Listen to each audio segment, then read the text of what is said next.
On this episode, we're going to feature NXT UK with the debut of Blair Davenport, formerly known as Bea Priestly. Also, Mark Andrews is put in a position if he wins his match against one half of Pretty Deadly, who are the NXT UK Tag Team Champions.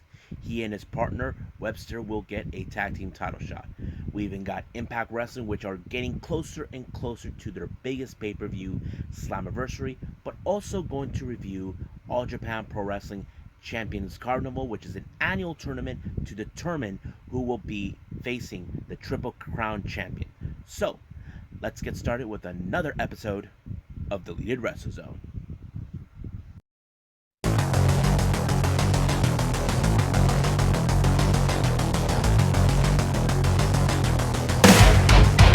Are you ready? Get up, get up! Get up, get up! Get up, get up! Get up, get up! Get up, get up! Get up, get up!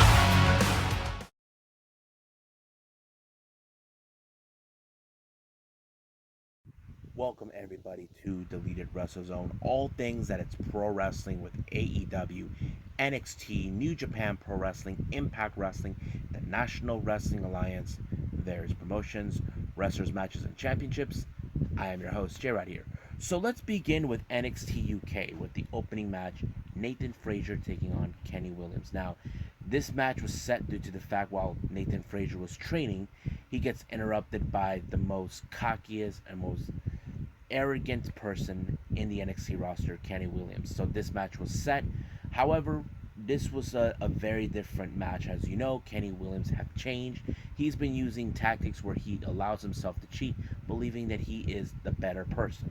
Even though Nathan Frazier has been training better and better in the British style of wrestling, but as you know, nothing with Kenny Williams surpasses him. So basically, he once again used his tactics to win the match and calling himself lucky.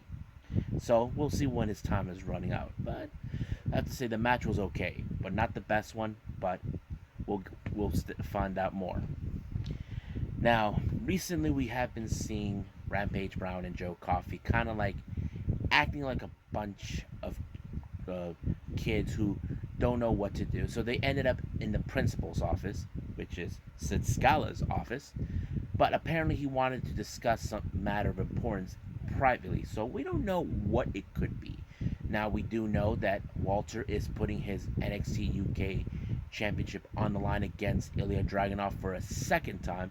But whatever the scenario, I know one of these two could be in a matter of involvement for that, but we don't know just yet until it's revealed or come into light. Now the next match, this was set up about a week ago or 2 weeks ago or so, when Subculture won, which is consistent in a mixed tag team match between Danny Luna and Flash Morgan Webster, beating Ginny and Joseph Connors.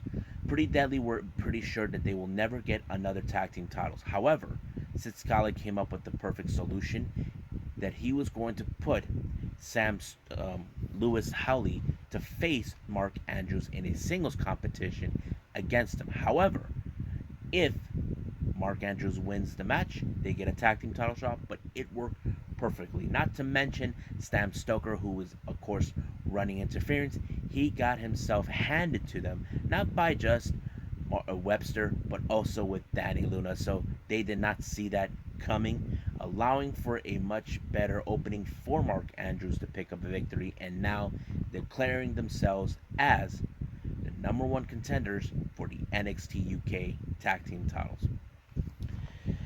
Next up, as you know, a week ago, after the match between Jake Stars and Tyler Bate, Mark Coffey, who is now in a bit of a childish outdo himself with Wolfgang, or let's call him Wolfie,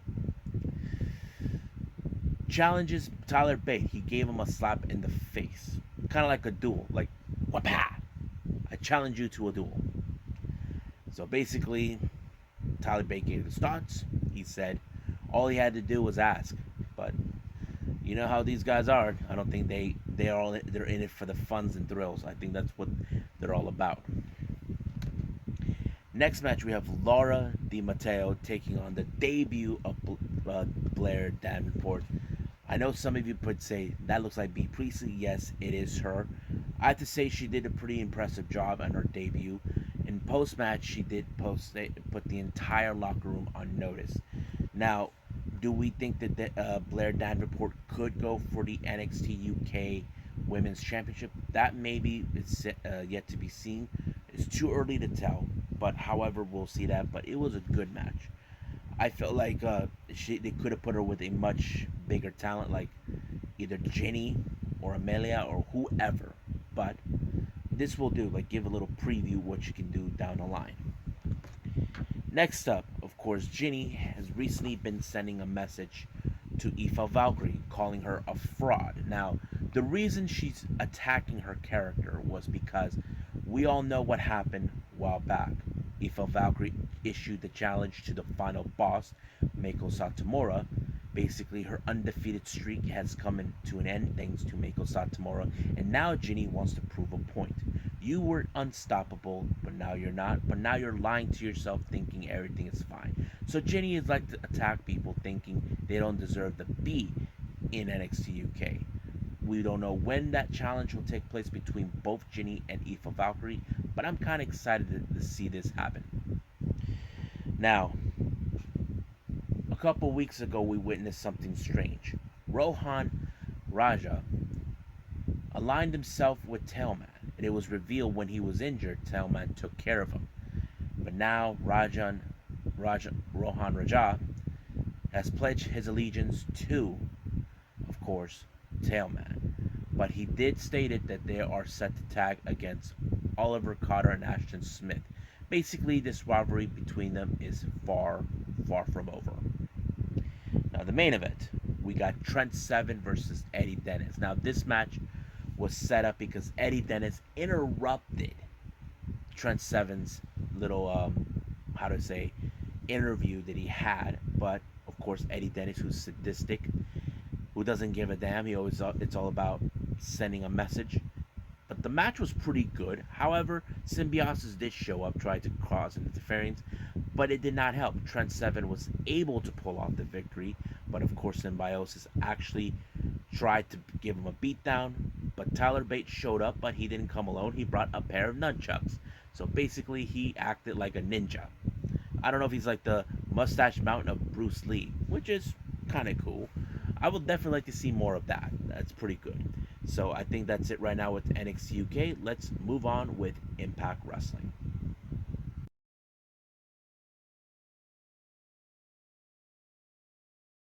Okay, we're only 9 days away from Impact Wrestling's latest pay-per-view, the biggest one they have is Slammiversary. It opened up with an interview with Kenny Omega and Don Callis, who are set to sign a contract between the match for the Impact Wrestling World title between Kenny Omega and Sami Callihan. Now, you can tell Don Callis is not a happy camper, even though he does not want this match to happen. He does not believe that Sami deserves a title shot. He deserves to be in jail. So throughout the entire thing, this is what happened. Sami was in fact doing an interview. He's excited, and then there was a sheriff showing up saying there's a warrant for his arrest for attacking Don Callis. Now, you can probably say it's probably a setup. Don Callis showed footage saying that that's what happened. That Sami Callihan, I told you guys that he was in fact an out of control lunatic. The more you are a piece of garbage who can't see. That's what he thought. And I have to say, Don Callis is playing like the victim. But it didn't end right there. However, Scott D'Amore did say, just show up at the contract, just humor me. So that's pretty much what happened. But we'll get to the end later. It opened up with the first match with Brian Myers taking on Jake Something. Now, the stipulation is this. If Jake Something wins, Brian Myers has to tell Jake Something that he is the most professional. However, if Brian Myers wins, he doesn't need to tell him. He has to tell that to Sam Beal in face-to-face. So, the match was great. However, Well, the match ended in Jake Something's wheelhouse, but however, in post match, Brian Myers refuses to do the arrangement, to admit that Jake Something is professional, but he sent his little young boy to do his dirty work to do a sneak attack. But however, he thought he saw a ghost, and it was Matt Cardona who came back after he was gone for several weeks from that injury he had. So this time, Brian Myers has no other choice not to run. Now he thinks that he is in full control of everything. Not this time. Now, as you know, Deonna Purrazzo has been making headway since she doesn't need Kimberly or Susan by her side. She's trying now to prove a much better point. But she did post it herself in a sort of an open challenge type event for the Knockouts title on the line. Her opponent was none other than someone I mentioned a few times, Lady Frost. This was a very interesting match. However, I felt like maybe they were planning something better for her. Now, Lady Frost, I don't think she's currently signed with anybody. I know she made appearances with AEW, NWA. I'm not sure about WWE, but anything happened. But as you can tell, Deonna Purrazzo won the match by pulling the the submission arm bar or whatever she used, and of course made a promo about how she is still the greatest. However, she received a surprise visitor, TNA legend, and also the first knockouts in TNA and Impact history, Gail Kim. Now, Deonna Purrazzo is a big fan, and of course they wanted to talk about Slammiversary. Now, Deonna Purrazzo thought she was going to face Gail Kim, but however, Gail Kim made it perfectly clear she's retired. She's not in here to ride her coattails or make a name for herself. However, she was in talks with the more about Deonna Purrazzo's next challengers. She did state it that she doesn't need to know her opponent to face. So basically what's happening, it was revealed that she's going to have a mystery opponent at Slammiversary who will be facing her for the Impact Knockouts Championship. So basically she is now going in a situation where she opened her mouth saying, I don't need to prepare myself whoever sends. But this time she should not have said that, but this is what happens. Now, once again, we're back in that disgusting place, Swingers Palace. Chris Sabin returns there, but he was viciously attacked by none other than Moose, who is ready to challenge him. He even took out Hernandez. So, I don't know how Swinger will react with the whole mess that they made. Now, Chris Bay a week ago made a drastic decision to side with Alexander, those who are opposing, because he sees that the major threat is Rohit Raju with Shera and Ace Austin with Madman Fulton. So he feels that he may not get a chance to win the X Division title, because he knows if he sides with them, despite that they're not friends, he may have a chance to obtain the X Division title once and for all. But we will see what happens down the line for that. Now, once again, Tenille Dashwood brought a special guest in the All About Me segment. This time it's Jazz. However, you know Jazz, she will not tolerate Tenille Dashwood with her words or whatever, because recently we have been seeing Tenille Dashwood has been stirring the pot between both Rachel Ellering and of course Jordan Grace. However, she viciously attacked Jazz, and she's considered lucky because right now Jordan and Rachel are not too happy with her behavior attacking a legend like Jazz. So I wouldn't be surprised if both Jordan and Rachel face both Tenille and Caleb in a match. That would be interesting to watch. Now, as you all recall, a week ago we were supposed to have a number one contender for the Impact World Tag Team titles, but however, Violent by Design comes out and destroyed it. However, Willie Mack and Rich Swann come out to give their little statement about it, including TJP. Same thing with Follow Ball, because they felt they're trying to skip the line. However, there was an tag team opportunity that they both Swan and Mac were supposed to have, but it was taken away due to an injury. But Violent by Design show up, try to make a real name for themselves, saying they don't deserve, that they are better than everyone. But again, we cannot forget the most recent tag team from months ago, the Good Brothers. So basically, it's more like now we're having three teams who want to fight for the Impact World Tag Team titles. However, the Anthem representative Tommy Dreamer decided to set up a fatal four-way tag team match at Slammiversary. So it's going to be Violent by Design, TJP and Fall Ball, William Mack and Rich Swann, and of course the Good Brothers. But however, each member representing the tag team, we had Rich Swann, Diener, TJP, and Carl Anderson set the fight in the match. The match was pretty good. It was a very interesting statement, basically like a preview who could be the one team to take advantage and have the most momentum. And right now, the one person who pulled it off is Carl Anderson when he pulled off the gun stun, and 1, 2, 3, it's over. The Good Brothers won the match. Now, we were expecting something very interesting.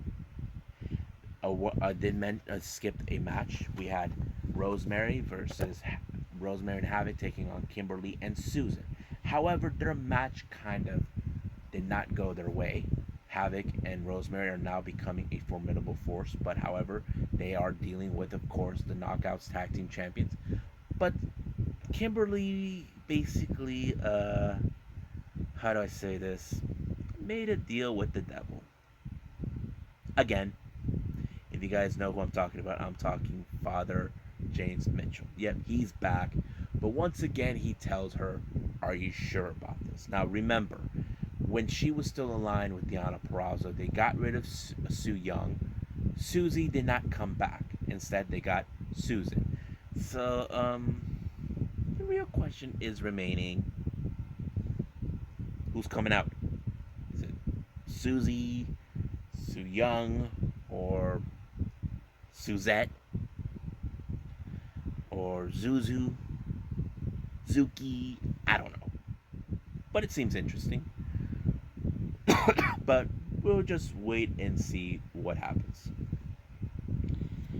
Now, in the contract signing, we all know what happened. Don Callis thought he had everything under control, that he doesn't need to deal with Sammy. However, the real footage shows Sammy was set up, and he had help.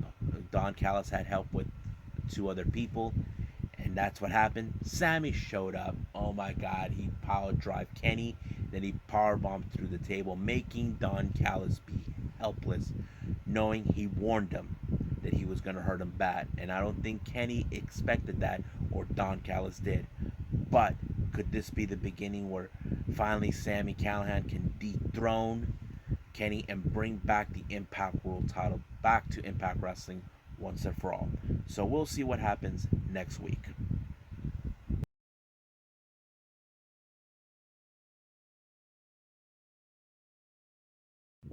Alright, don't remember when I did an All Japan event, but this one is one of the recent events that took place in April. This one's called Champion Carnival 2020. It's similar to the same type of the G1 Climax that New Japan does, and of course Pro Wrestling Noah does the same thing with the N1 Victory. So this is their tournament to determine who will be facing the Triple Crown champion. Now, for opening match was a tag team match.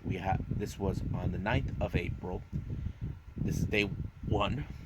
It was a tag team match. We got Ruki Honda teaming up with Yoshitatsu, taking on Azanagi and the Bodyguard. Now, the match, you can tell in this one that the Bodyguard, he is one of those wrestlers that you enjoy watching if you guys follow the Japanese wrestling scene.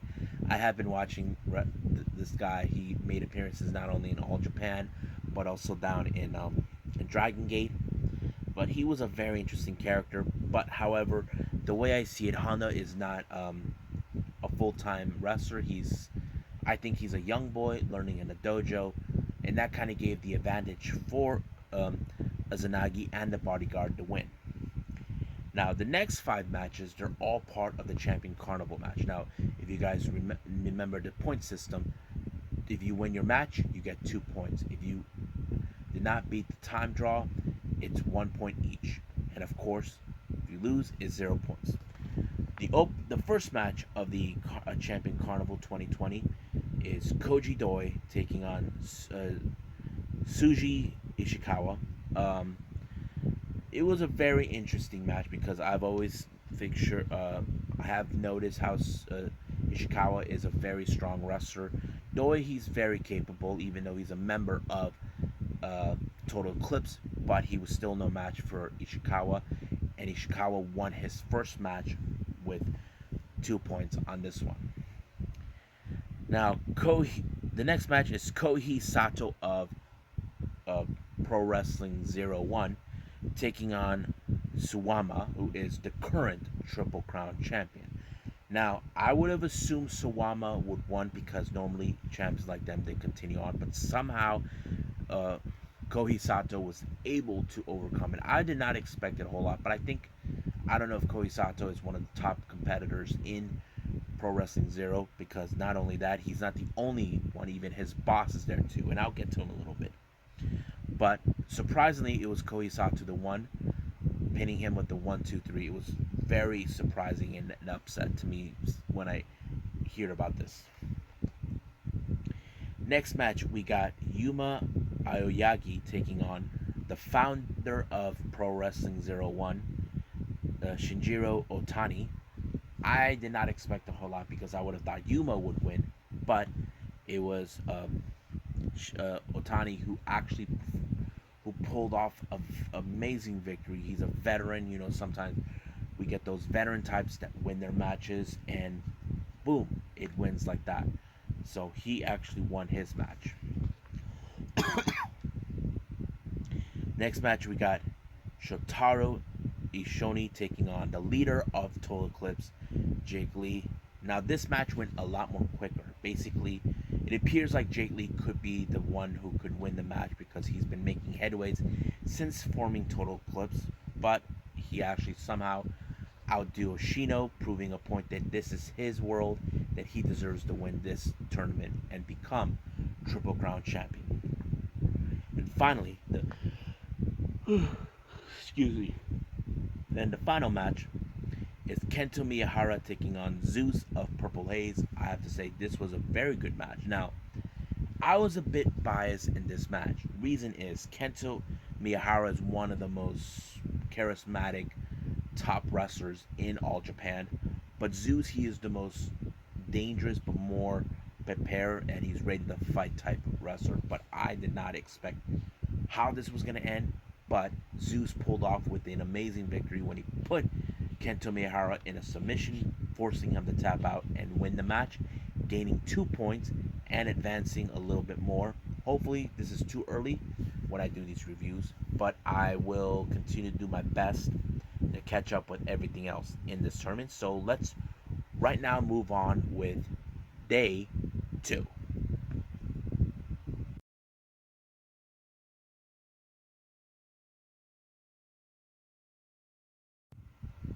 Okay, the last thing I'm going to do, continue on with All Japan Pro Wrestling Champion Carnival 2021. This is day 2. This took place on the 10th of April. So the first 3 matches were opening matches where it does not relate to the matches for the Champion Carnival. So let's start with those. First match, we have Akira Francisco teaming with members of Evolution, Hikaru Sato and Dan Tamura, taking on Izanagi and members of Next Realm, Atsuki Aoyagi and Ryzen Hayato. Now, this was an unorthodox type of tag team because Akira Francisco is not affiliated with Evolution, but I have to say he was the right choice. However, Izanagi is not a perfect choice to team with Next Realm because they have fought against each other in the past. Now, Izanagi has faced members of Next Realm before in the past, so basically it's like a matter of can they coexist? And I have to say it did play out pretty well. But however, in this match, it was of course Hikaru Sato who put Azuki Aoyagi in a submission for the armbar, making him tap, allowing for himself and his team to win the match. The next match we have is another six-man tag team match. We got Black Minsori, Takao Omari, Koji Iwamoto taking on the members of Total Eclipse, which is Okodo Omori, Yasuke Kaduma, and Tajiri. Now you can guess right away in this type of match that Total Eclipse are meaning business. They have been now the newest heel faction recently, and now and of course it was